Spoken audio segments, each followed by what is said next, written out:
Hello, welcome everybody, it's William. Welcome to my channel. So if you're new here, this channel is all about game development, about app development, about incorporation of artificial intelligence, and you're watching a series of video about 2D game development. And this game starts with a joke, with a complaint about the fake game ad that you will see. And also I like to make a real game based on that this annoying ad, and I just make a joke at the start of the video about the llama spitting, and and that's the reason I made this game, in fact. And it start with a joke, and I think I'm going to stick to it and actually push it down. So we already made a lot of assets using AI. And we got a enemy generator that can instantiate enemies, or coyotes, and we can of course move around through all these enemies, and the enemies are definitely pretty aggressive, that they're hitting us all the time, so we have to just constantly moving in order to not get bite by the coyote, and I think that's pretty good. But we just got one pack of enemy working, right? Once this pack or everything is initialized, and we'll just automatically delete everything, and we don't want that to happen. So what I'm going to do is to make a list of enemy that coming out and then disappear. So I think we got the enemy generator here, and when we actually passing in this enemy configuration, we got pack 0 here. But what I'm trying to do is to get a list of a pack. So for example, I already got a pack 0, and this pack 0 will be, if you double click it, it's a waypoint asset, and you can actually see that, but you can actually see these waypoint on the screen at the left side. So what I'm trying to do is to just using different waypoints to make different packs. So we gotta say pack 0, pack 1, 2, 3, 4, something like that, and then you're going to pass all that in a list and in the enemy generator, so we can get multiple packs working. And that's basically the idea. So let's write some code. We got a script, and we got enemy configuration, and double click that, and we got this we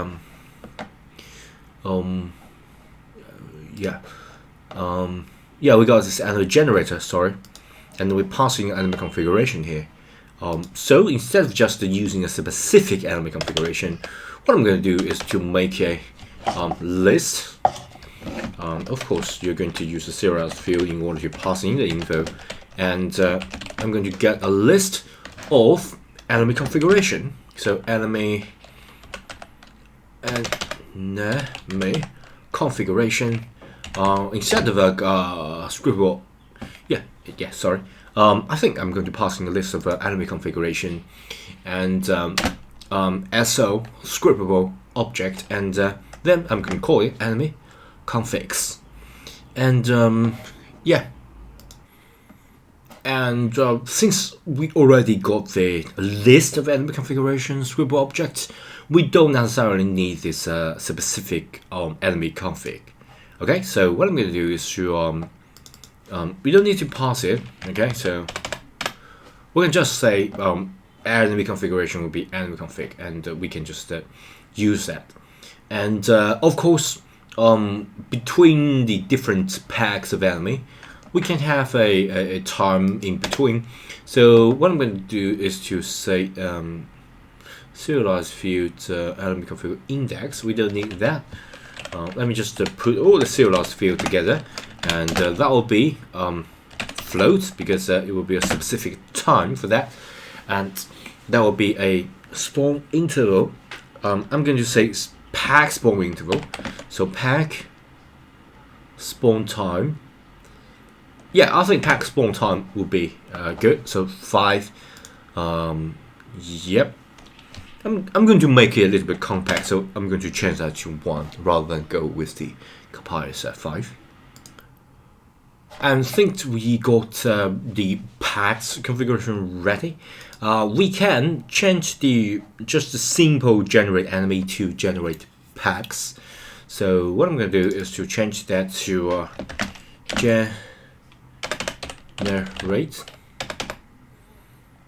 generate packs, and then of course we're going to call the generate packs at the start of the code routine. And because you're going to generate packs, I'm going to generate every enemy inside of packs, but every time you do that, it will just be one pair of enemy.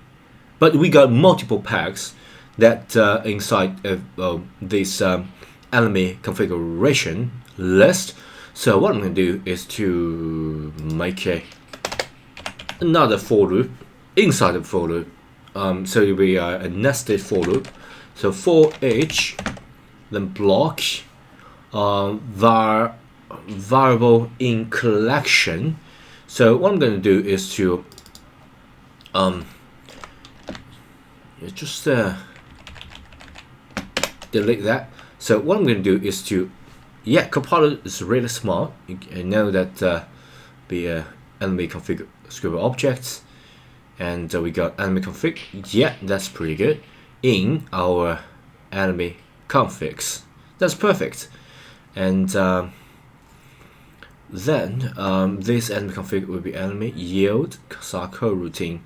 No, that's not what I want, but I'm going to make it appear and get rid of that. Get all this content cut and put it inside here. So basically, what I'm trying to do is to to loop it, but this enemy configuration, I think I'm going to yep, I think that's exactly the same. So yeah, so for each and instantiate yield, and then I think because you want to wait for a few seconds in order to carry out the rest, I think you can add the yield here, because for each, then carry out, and then yield. Okay, I think I'm going to place the yield here. So yield and return, just the same method, using the new and wait for seconds. Let me just copy that, so just to make it everything quicker. Return with a second and pack spawn time. Automatically fill that. Yep, I think that's pretty good. But what about this? Local height fields. Height field. Yeah, I don't think it's a fatal error. We can still get around with it. But yeah, let's just leave it here. I'm not sure it will work. Let me test it. Right, let's pass in info. We already got this enemy generator here, and I just created pack 0 as well pack 1. And right now the enemy configurations list is empty, so we can get pack 0 here. Yeah, we can get the pack 0 here. Huh, pretty strange. Maybe I need to do this. Yeah, sorry. Then we pack 0 here and pack 1 here. So basically I got 2 elements. Alright, let's test this. As you can see, I got 1 pack generated here. Alright, and we got a lot of coyote coming out. And then remember, yeah, so another pack of coyote coming out as well. And I think, yeah, I think they're doing that reversely. So I think there may be something wrong with the pack. So let me try this out. So we get pack and enemy pass 0. and enemy path 0. So yeah, sorry, I should change the enemy path 0 to 1. So there will be enemy path 1 and path 0 and 1. Yeah, so the pack 0 should be enemy path 0, while the pack 1 should be enemy path 1. Let's pass it here. So yeah, the enemy will be the same, but the pack will be the bit different. And then let's go back to the generator, and we're passing pack 0 and pack 1 and pack 1. Pack 1 will have pass the, yeah, let's try this again. And zoom out a little bit. Oh, you can look at the game view here. So what I'm trying to do is to see one pack coming from down below, the other pack coming from up. Okay, so 13 target. Okay, so I would like to see whether the second pack will come from top. Yeah, coming from top. That's good. So we got 2 packs working. So the first pack coming from below, the second pack coming from above. Alright, I think that's already pretty good. Okay. Alright, so we actually got this this code working. That's pretty good. So we can get multiple packs. So if you got pack 0, pack 1, you can just command D to duplicate all that. So for example, you want to duplicate pack 1, just command D to duplicate that. Okay, we got pack 2 and duplicate pack 3, 4, all that.